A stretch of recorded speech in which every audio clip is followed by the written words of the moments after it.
بسم الله الرحمن الرحيم. وعن أنس رضي الله تعالى عنه كان أكثر دعاء النبي صلى الله عليه وآله وسلم اللهم آتنا في الدنيا حسنة وفي الآخرة حسنة وقنا عذاب النار متفق عليه.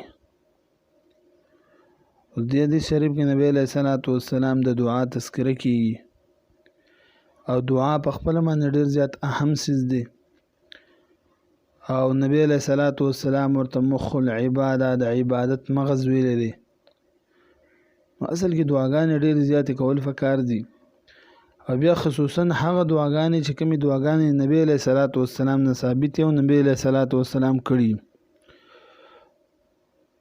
انس رضی الله عنه پر روایت سره هغه د نبی علیہ الصلوۃ والسلام دعا ذکر کوي چې نبی علیہ الصلوۃ والسلام ډیر زیاته کوله. هغه دعا دا ده: اللهم ربنا آتنا في الدنيا حسنة وفي الآخرة حسنة وقنا عذاب النار. امام بخاری رحمه الله امام مسلم رحمه الله د حدیث شریف نقل کړی دی.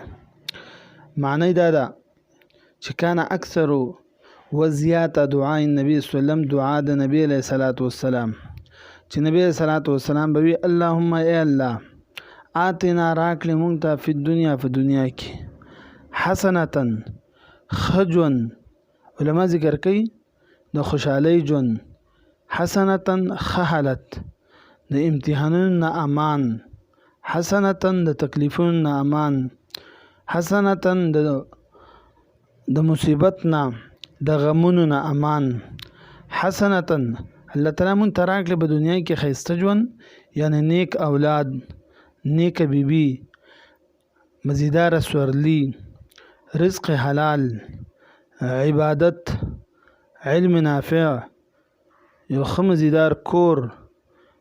یا اللهم آتنا فی الدنیا حسنة الله تعالی راکړه موږ ته په دنیا کې توفیق د نیکی، وفي الآخرة او په آخرت کې حسنة بدلن نیکی، په آخرت کې موږ ته ښایسته ژوند راکړي یعنی ښه نعمتونه موږ راکړي.